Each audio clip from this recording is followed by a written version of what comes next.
पूना के पास में एक गांव है, उस गांव का नाम था पुरंदरपुर। क्या नाम था? पुरंदरपुर में एक ब्राह्मण रहते थे। उच्च वशिष्ठ कुल में ब्राह्मण का जन्म हुआ। थे तो ब्राह्मण, शिखा सूत्र भी रखते थे, तिलक भी लगाते थे, लेकिन ब्राह्मणों जैसा स्वभाव नहीं था, केवल स्वरूप था। एक बात याद रखिएगा, जात पात पूछे नहीं कोऊ, हरि को भजे सो हरि को हो। कितनी बार ऐसे ऐसे भक्त हैं जो जाति में भले ही श्रेष्ठ नहीं है, पर ठाकुर जी ने उनको ब्राह्मणों से भी ज्यादा महत्व दिया है। श्री तुकाराम जी महाराज वे ब्राह्मण नहीं थे, पर श्री तुकाराम जी का अभंग सुनकर के छत्रपति श्री शिवाजी महाराज भी उनके सामने हाथ जोड़ करके बैठ जाते थे। श्री तुकाराम जी महाराज ऐसे भक्त थे कि उनके लिए श्री पंडरीनाथ भगवान मचल जाते थे उनको देखने के लिए।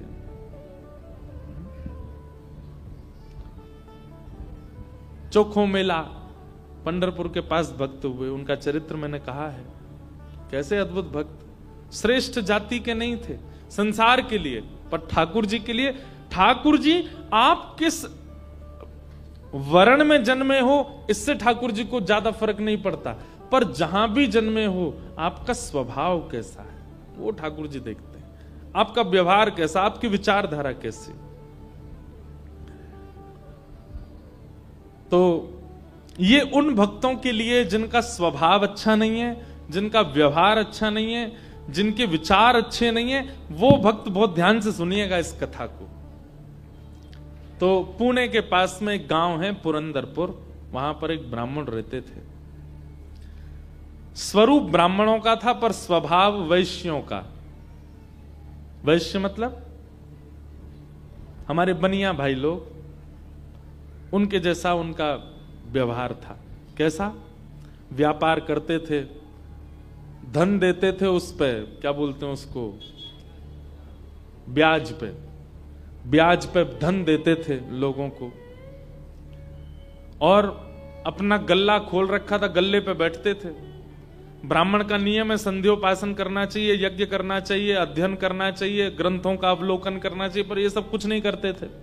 सुबह उठे, केवल तिलक लगाया, स्नान स्नान करके चोटी शिखा बांधी और सीधे अपने गल्ले पे पहुंच जाते थे। उनको दिन भर का यही क्या देना है देते रहो।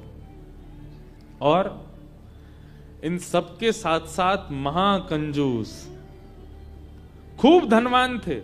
भगवान की कृपा से उन पर ब्याज का इतना धन आता था कि वो पूरे पुरंदरपुर गांव को अकेले भोजन करा सकते थे। पर इतने कंजूस थे, इतने कंजूस थे, दूध में अगर मक्खी भी गिर जाती तो दूध छान के पी जाते थे, और मक्खी को यूं पकड़ करके उसके भी 2-4 बूंद छींटा जो दूध के होते थे उनको भी लेके पी जाते थे। दूध का क्या बिगड़े, इतने कंजूस। और कंजूसाई की हद तो तब पार हो गई, उनकी पत्नी का नाम था सरस्वती देवी। क्या नाम था? तो सरस्वती देवी जो थी, उनके पिताजी ने इसीलिए ब्याह किया कि भाई ये विप्रदेव जो हैं बड़े धनवान हैं, बेटी खुश रहेगी हमारी। तो सरस्वती देवी का ब्याह हो गया। उनकी मां ने, पिता ने जितने गहने दिए, ब्याह के अगले दिन ही, सब लोग इधर देखो, बहुत ध्यान से सुनो कथा। ब्याह के अगले दिन ही सुबह सुबह ब्राह्मण देवता उठे, देवी सुनो, सबरे गहने उतारो अपने। बोले क्यों? अरे देखो कितनी अच्छी नक्काशी की है इसमें, कितने अच्छे से तुम्हारे कुंडल बने हैं, कितने अच्छे तुम्हारे गले के हार बने हैं, हाथ के तुम्हारे बढ़िया कंगन कड़ूला, रोज पहनोगी तो घिस जाएंगे, उतार दो सबको। पत्नी ने भारी भारी सामान सब उतार दिए, कानों के कुंडल, नाक की बाली और गले का एक मंगलसूत्र रहने दिया, हाथ के कंगन रहने दिए, पैरों की पाजेब और पायल रहने दी। लेकिन पुरंदर ये अपने ब्राह्मण देवता जो थे, इनको वो भी अच्छे नहीं लगते थे। रोज अपनी पत्नी को क्यों इनको पहन के घूमती है, उनको दे दो, अंदर तिजोरी में रख दूं मैं। पत्नी कहती है तो सौभाग्य है, ये तो पहनने दिया कीजिए। महाराज कहते कहते 6 महीना हो गए, रोज टोकते। अब तो ये स्थिति में आ गए कि पत्नी के हाथ का भोजन नहीं करते थे। वो रोटी बनाती, बोले मुझे नहीं पाना, और अपनी दुकान पर जाके वो दुकान के बालक से कहते अपने घर से बनवा ला। दोनों भावना थी, एक तो नाराज थे पत्नी से कि गहने क्यों नहीं उतार रही है, दूसरा बढ़िया है घर का आटा बचेगा। इतने कंजूस। पत्नी बोली क्या करे, रात में बोली आप कैसे मानेंगे, बोले ये उतार दो जितने पहन रखे हैं। उसने कान के कुंडल भी उतार दिए, हाथ के कड़ूला भी उतार दिए, पाजेब भी उतार दी, गले का मंगलसूत्र भी उतार दिया। सब बिल्कुल कोरी हो गई बेचारी। केवल नाक की एक नथ रहने दी उसने। बोले एक तो रहने दीजिए, कम से कम इससे पता तो चले कि मैं सौभाग्यवती हूं। भाई सारे गहने उतार देना मां के लिए अशुभ होता है। पतली सी एक नाक में वो नथ भी नहीं थी, छोटी सी एक कील जैसी थी। उसके लिए भी बोले कि रात में तो उतारी दिया करो इसको भी। इतने कंजूस। सब उतार दिया। पत्नी बेचारी साड़ी में और केवल एक नथ लगा करके, मांग में सिंदूर भर के, बिंदी लगा के वैसे घूमती थी। शादी ब्याहों में जबरदस्ती नहीं जाते थे। एक दिन पहले अपने आप को बुखार में हूं ऐसा बोल देते थे, क्योंकि गहने निकाल के देने पड़ेंगे, पहन के जाएगी। इतने कंजूस। कभी कभी जो व्यक्ति अति में संसारी होता है ना, ठाकुर जी को उस पे भी बड़े मजे आते हैं देखने में। ठाकुर जी कहते हैं, मतलब एक बात हमारी सुनना बहुत ध्यान से, इधर देखना सब लोग। कई लोग ऐसे होते हैं, और आजकल ज्यादातर ऐसे होते हैं कि भक्ति में भी हैं और संसार में भी हैं।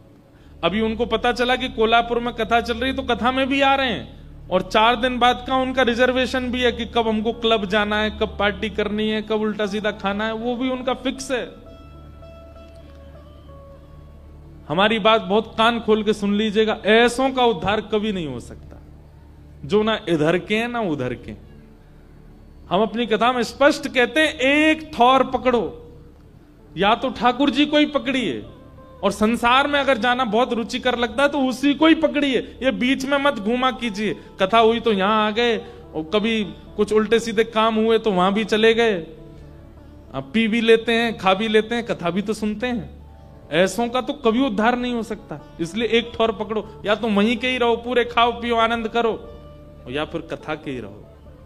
वैष्णव हो जाने का कम से कम इतना तो आप पालन कर सकते हैं कि जहां भगवत चर्चा नहीं है, जहां भगवदीय लोग नहीं है, जहां पर ऐसी व्यवस्था नहीं है, वहां से थोड़ा परहेज करो, वहां नहीं जाना है। आपको क्या पता कौन सी व्यवस्था, कौन सा भाव आपके चित्त को परिवर्तित कर दे। तो इसलिए हमारी प्रार्थना है, ये बीच के मत रहिए, इधर उधर घूमते रहते हैं। एक तरफ जाइए, एक तरफ पकड़िए। संसार अच्छा लगता है तो पूरे पूरे जाओ वहीं पे।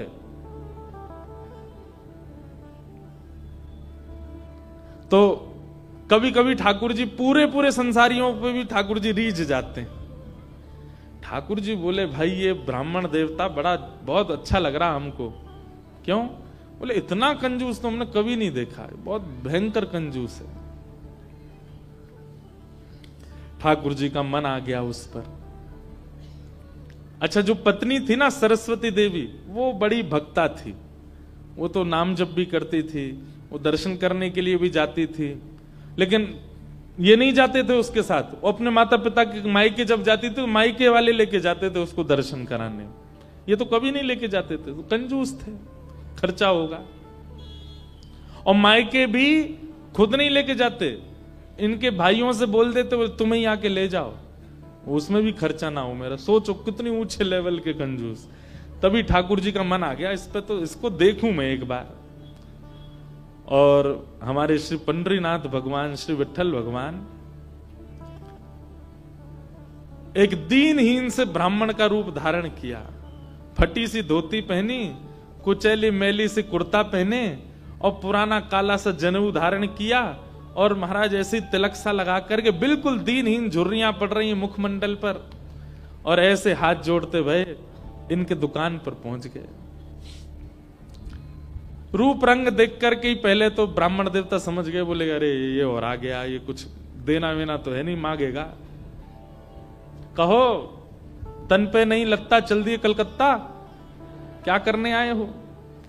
ठाकुर जी बोले बहुत गरीब ब्राह्मण हूं मैं, मेरी बेटी का ब्याह होने वाला है, अपनी पुत्री का ब्याह करना है मुझे, और मुझे ब्याह के लिए थोड़ी व्यवस्था चाहिए धन की। आप तो बहुत बड़े धनवान सेठ हैं, कृपा कर दीजिए ना, कुछ दे दीजिए मुझको, मैं अपनी बेटी का ब्याह कर दूंगा और थोड़ा ठीक हो जाएगा। या तो धन दे दीजिए, नहीं तो कुछ सामान दे दीजिए, सामग्री दे दीजिए, मैं उसी से कुछ ना कुछ तो व्यवस्था करूं।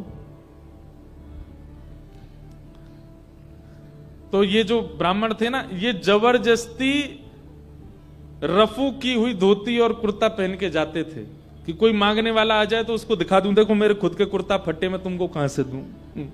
तो ठाकुर जी को दिखाने लगे, ये देखो मेरी धोती यहां से उधरी हुई है, मेरा कुर्ता यहां से फटा हुआ, कैसे तुमको दूं, मैं खुद नहीं अपने नए खरीद पा रहा, तुमको कहां से दूं भाई।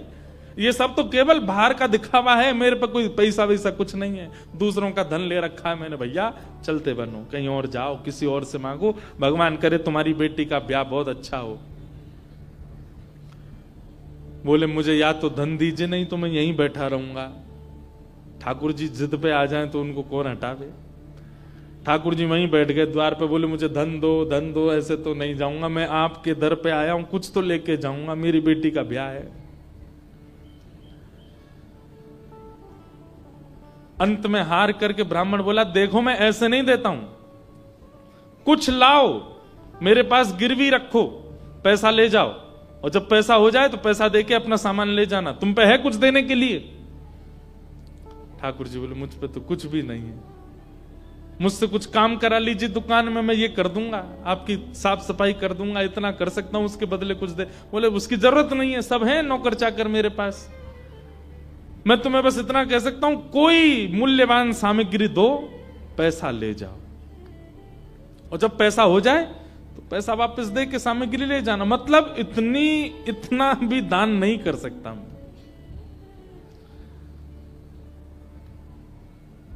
ठाकुर जी बोले ठीक है, मैं जाता हूं, कुछ ढूंढ के लाता हूं। ठाकुर जी भी इतने खेलते हैं, ठाकुर जी जैसा खिलाड़ी नहीं है दुनिया में, इतना बड़ा खिलाड़ी कोई नहीं हो सकता। ठाकुर जी गए उस ब्राह्मण देवता के घर, और घर जाकर के द्वार पे खड़े होकर रोने लगे। इतना रोए, भीतर से सरस्वती देवी निकल के आई। अरे अरे अरे अरे ब्राह्मण देवता, आप इतना रो क्यों रहे हैं, क्या बात है?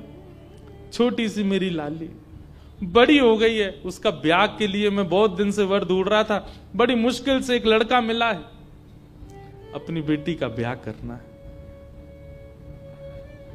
बहुत जगह ठोकरें खा के मांगा मैंने, मुझे किसी ने सहायता नहीं दी, अंत में तुम्हारे द्वार आया हूं, यहां भी नहीं मिला, बेटी को क्या मुंह दिखाऊंगा, यहीं प्राण त्याग दूंगा, जहर मेरी जेब में ही रखा है। सरस्वती देवी तो बेचारी बड़ी भावुक, भक्त का इस स्वभाव है कि वो दूसरे की पीड़ा देख ही नहीं पाएगा, तब समझो वो भक्त है। जो दूसरे की पीड़ा देख ले और देख करके भी बिल्कुल उसका मन घबराए ना, मन बिल्कुल नेत्र सजल ना हो, समझना उसमें भक्ति भाव उचित है नहीं। सरस्वती देवी तो रोने लगी, आंखें लाल पड़ गई, बोले भगवान मेरा मन अगर मुझ में सामर्थ होती मैं पूरा घर आपको दे देती, पर मैं क्या करूं?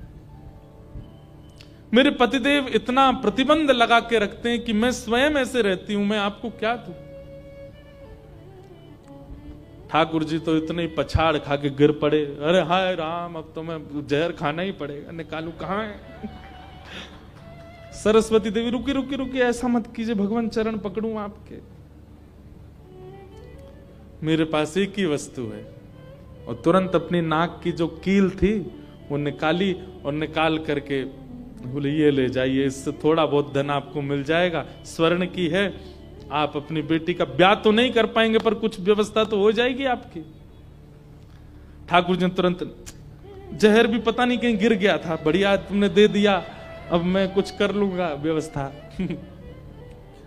ठाकुर जी वो कील उसकी नाक की ले ली और सीधे गए उस ब्राह्मण की दुकान पर। देखो कितने उद्यमी हैं ठाकुर जी। और उसके दुकान पर जाके सीधा ले ले, और इसके बदले अब ला पैसा दे मुझको। तू कह रहा था ना कुछ सामान दो, उसके बदले पैसा मिलेगा। ये ले सोने की कील नाक की, धर ले अपने पास, ला पैसा दे। ब्राह्मण देवता ने जैसी कील देखी, ये आपको कहां से मिली? बोले उससे तुझको क्या, तू पैसा दे। मुझे कहां से मिली इससे तेरे को मतलब नहीं होना, तू पैसा दे मेरे को, मेरी बेटी का ब्याह है और अब मैं तेरे से भीख नहीं मांग रहा हूं, चीज रख के गिरवी तब ले रहा हूं, ला दे। बेचारा फंस गया। वो क्या करे, वो 3-4 बार सोचे, बोले मिली कहां से? बोले तू मत सोच, मुझे पैसा दे। कील उसने तिजोरी में अंदर रखी, ताला लगाया और उसका जो धन होता था वो धन ठाकुर जी को दिया। ठाकुर जी ने जेब में धरी, निकल गए वहां से।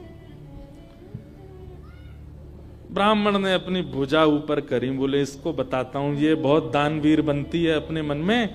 मैंने इसको बोला था एक कील पहने, वो तो बहुत अच्छी कृपा मुझ पर ठाकुर जी की, जो मैंने इसके सारे गहने उतरवा दिए, नहीं तो सब दान कर देती। एक कील छोड़ी, वो भी दान कर दी किसी को।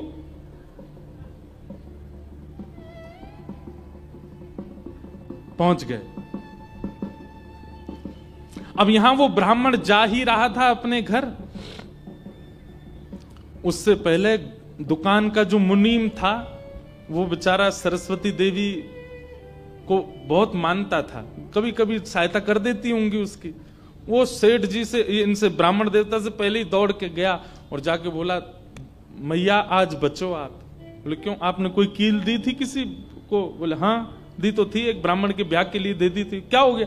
उसने जाके वो आपके पतिदेव को ही दिया और बदले में ले गया पैसा। सरस्वती देवी, हाय नाथ अब नहीं बचूंगी, वो तो बहुत डांटेंगे।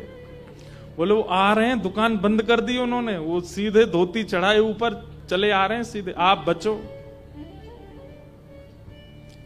सरस्वती देवी बोली कहां जाऊं? हे पांडुरंगा, हे विठलनाथ, हे मेरे प्राणनाथ, मेरी रक्षा करो। ये कैसा नियम आपने, मेरे आज जीवन में पहली बार तो कुछ दान किया, वो भी एक ब्राह्मण बेचारा अपनी हत्या करने पर तुला था तो मैंने किया। ये कैसा आपने खेल किया ठाकुर जी, कैसे भी मेरे पति को रोको। लेकिन इतनी डरती थी अपने पति से, इतनी व्याकुल हो गई, तुरंत विष ले लिया। बोली कि मैं उनका क्रोध नहीं सह पाऊंगी, उनकी मार पिटाई डांट नहीं सह सकती, उससे अच्छा तो मैं प्राण त्याग दूं अपने। और श्री पांडुरंग भगवान विठल की सामने सुंदर चित्रपट था, उसी के सामने नेत्र सजल हैं, हाथ में विष का प्याला लेकर के और बस देखती जा रही है। बोले नाथ मैंने किसी और उद्देश्य से नहीं किया, केवल एक ब्राह्मण की पुत्री का ब्याह हो जाए इसलिए किया, मेरे पति मुझे छोड़ेंगे नहीं, इससे अच्छा मैं प्राण ही त्याग रही हूं। मुझे पता है शास्त्रों में प्राण आत्महत्या करना जघन्य अपराध है, पर मेरे पास और कोई उपचार नहीं है। और जैसे ही अपने मुख से लगा करके विषपान करने लगी, इतने में ही ऊपर से वो नाक की कील आकर के उसके पात्र में ही गिरी। और जैसी खन्न से आवाज हुई, नेत्र खोल करके देखा, भीतर अपने हाथ को डाल करके जैसे ही निकाला तो वही नाक की कील उसके हाथ में आ गई।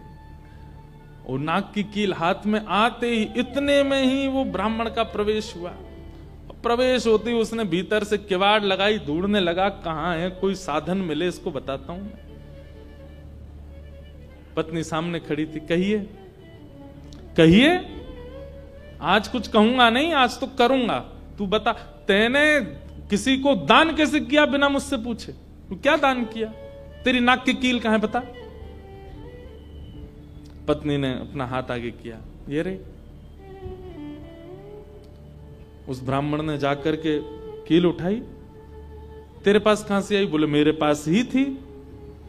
नहीं ये तेरे पास नहीं है, ये तो मेरे पास वहां रखी है तिजोरी में भीतर, चाबी मेरी यहां डली हुई है, तेरे पास कहां से आई?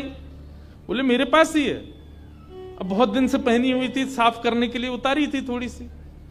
ऐसा हो ही नहीं सकता है। मैंने इसके बदले मूल्य दिया है एक ब्राह्मण को, और ये मेरी तिजोरी में रखी है, चाबी मेरे पास है। तो रुक, अभी रुक, मैं अभी जाता हूं। और कील अपने संगी लेके गया। गए, जाकर के दुकान खोली, चाबी लगा करके खोली, तिजोरी जैसी खोल करके देखा, उसमें वो कील थी नहीं, वो हाथ में थी। ब्राह्मण बोला, ये कोई स्वप्न नहीं है, ये कोई अचंबा नहीं है, ये कुछ और है। नेत्र सजल हो गए, दौड़ करके घर आया। बोले, मुझे सच बताओ क्या हुआ। पत्नी बोली, सच बताऊं? बोले, हाँ, मैंने ही ब्राह्मण को दी थी। हाँ, वो ब्राह्मण वृद्ध सा, उसके कुर्ते फटे थे, उसकी धोती उधरी सी थी। बोले, हाँ, उसी को दी थी, वो मुझे दे के गया था, और मैंने ये तिजोरी में रखी, तो फिर तेरे पास आई कैसे? बोले, मुझे जब पता चला कि आप क्रोध करके आएंगे और मेरे को बहुत सुनाएंगे, डांटेंगे, मारेंगे, तो मैंने सोचा कि मैं इससे अच्छा तो अपने प्राण त्याग दूं। और मैं पांडुरंग के सामने रोते हुए विष लेकर के हाथ में पीने को हुई, इतने में ही आपका घुसना हुआ, और ऊपर ना जाने कहां से वो नाक की कील आकर के इसमें गिर पड़ी। ये किसी और ने नहीं, और वो ब्राह्मण कोई और नहीं, साक्षात पांडुरंगा ही थे, वही आए थे, वही आए थे, वही ये सारी लीला करके गए हैं। मैंने जीवन भर भजन किया, जीवन भर विचार किया, दान करूं, पुण्य करूं, सत्कर्म करूं, यज्ञ करूं, पर आपने मुझे कभी अनुमति नहीं दी। अरे, दुनिया के लोग कमाते हैं और दान करते हैं, पर हम कितने भाग्यशाली हैं कि स्वयं पांडुरंगा आए और आकर के हमारे कमाए गए धन को स्वयं लेकर के दान करवा के गए, ब्राह्मण बन के स्वयं अपने हाथ में लेकर के गए। ये आप पर और मुझ पर कृपा है।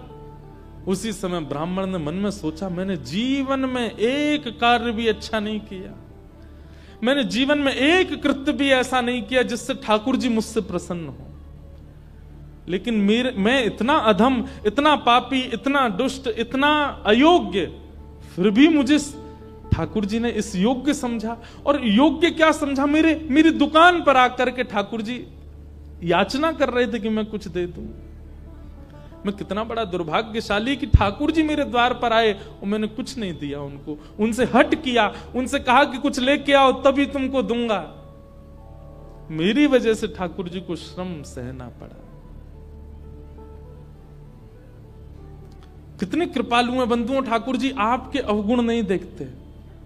मैं एक बात कथा में कहा करता हूं कि मानव में और परमात्मा में अंतर क्या है। मानव वो जो सब अत्यंत गुणवान में भी अवगुण देखता है, और ठाकुर जी कौन? जो अत्यंत अवगुणी में भी एक गुण देख लेते हैं, इसमें ये गुण है। हम आप कैसे हैं?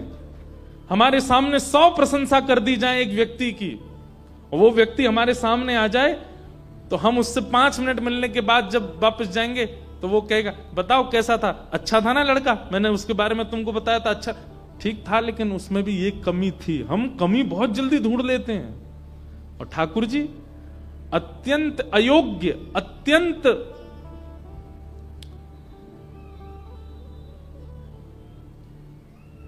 विचलित व्यक्ति में भी एक गुण खोज लेते हैं, इसीलिए वो ठाकुर जी। उसी समय उस ब्राह्मण देवता ने विचार किया कि अब किसके लिए जीना है। अपनी दुकान बंद कर दी, दुकान को बेच दिया, घर को बेच दिया, और पत्नी के साथ आ गए श्री पंढरपुर। और पंढरपुर में विठल भगवान के आगे आकर के बहुत रोए, याचना करने लगे, नाथ मेरे दुकान पर आप खड़े हो गए आकर के, और मैंने आपको इस प्रकार से दुत्कार दिया, इस प्रकार से आपको कर दिया। बहुत रोए।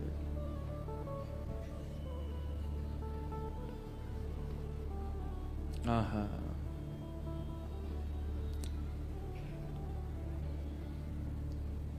ठाकुर है तू मैं तेरा पुजारी, ठाकुर है तू मैं तेरा पुजारी। सब लोग पुकारो, ठाकुर है तू